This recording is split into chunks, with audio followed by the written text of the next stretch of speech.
This is how Charles Oliveira beats Ilia Topuria. Here we go. It's finally official. UFC 317 is here, and it's headlined by none other than Ilia Topuria versus Charles Oliveira. Granted, the writing was on the wall for this fight anyways. We all knew what was going into this Belal JDM fight that happened last Saturday, which, by the way, was surprisingly a dog fight and a violent Belal fight. And with JDM winning, this meant that Islam would move up to fight JDM, and Ilia Topuria versus Charles Oliveira was going to happen at lightweight.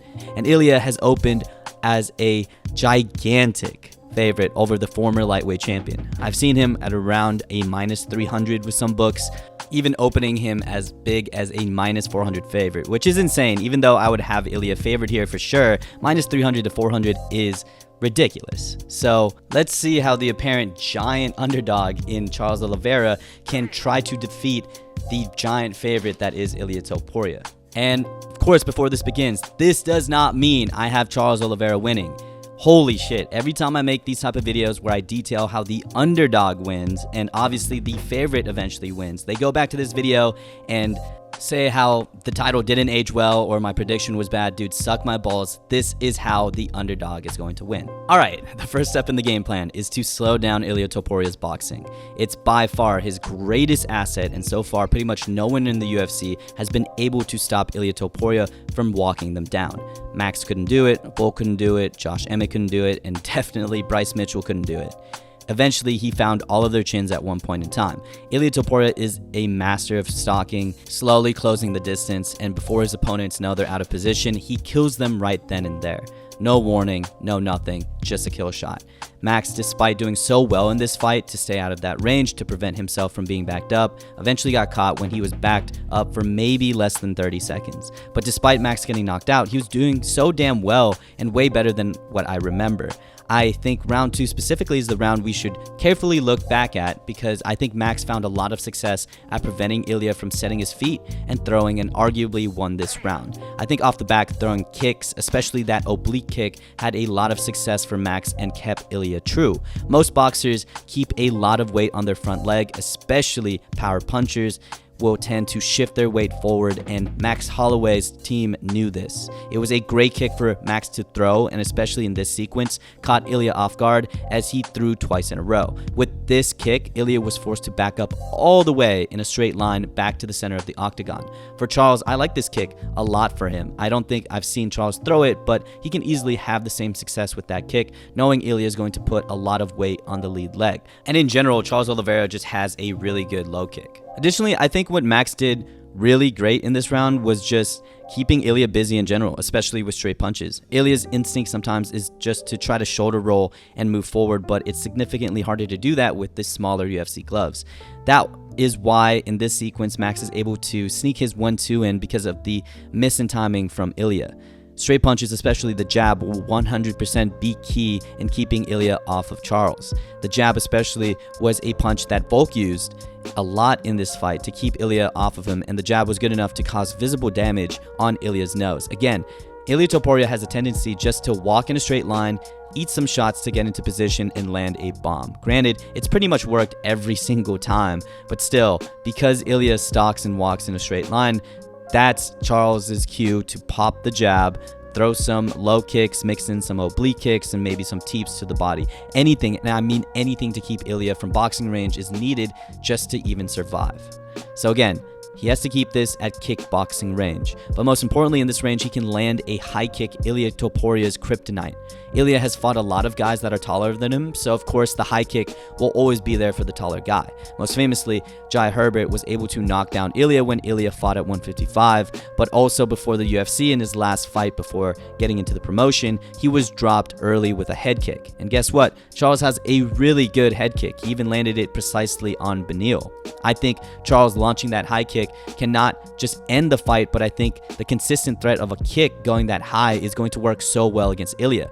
We saw just some of the high kicks keep another power puncher busy in the Ian Gary-Carlos Prates fight. Ian Gary sure was landing that high kick from time to time, but he was mostly just using it to simply keep Prates' hands busy. The threat of the high kick, especially on the shorter guy in Topuria, is going to be very, very effective in my opinion, and I do think it can end the fight as well. And as much as I think Charles Oliveira can find some success on the feet, I would really not want him to be here for all too long. Max and Volk are already some of the best strikers the UFC has ever seen, and they both found a lot of success. But again, no one is perfect, and Ilia just needs one mistake to end it all. So for Charles, I really think he has to minimize how often he's striking in general, even if he has the tools to be successful on the feet and can stay in kickboxing range. So I like Charles pushing the pace and initiating clinches to stay in at an up-close range, literally any range that isn't in the middle here in boxing.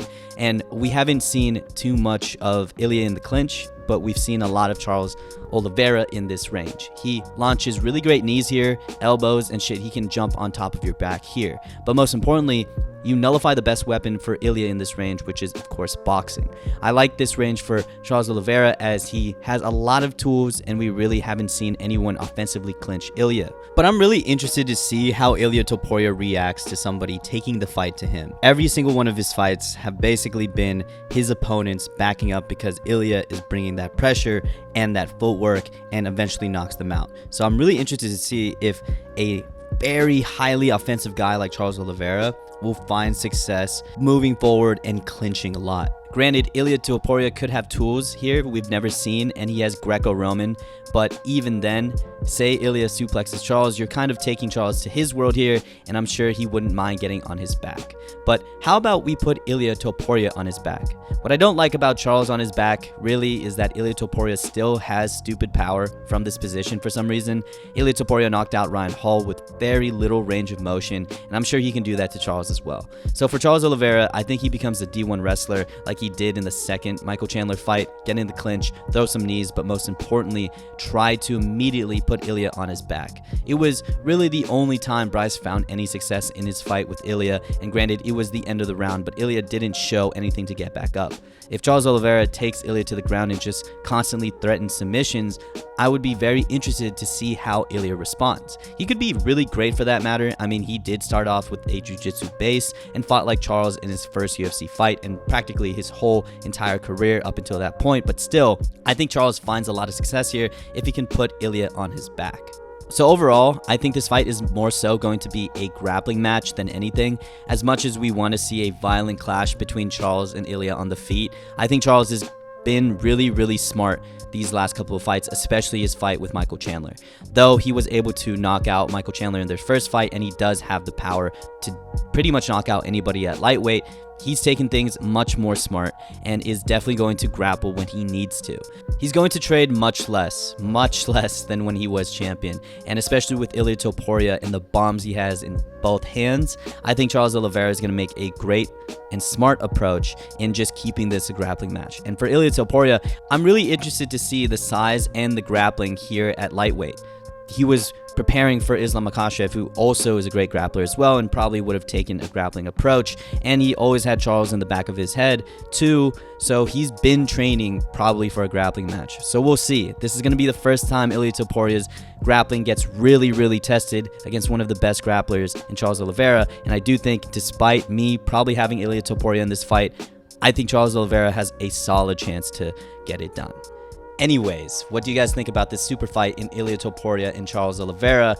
How do you think it's going to play out? Who's going to be our next lightweight champion? Can Charles Oliveira get this done and come out as the underdog and come out on top?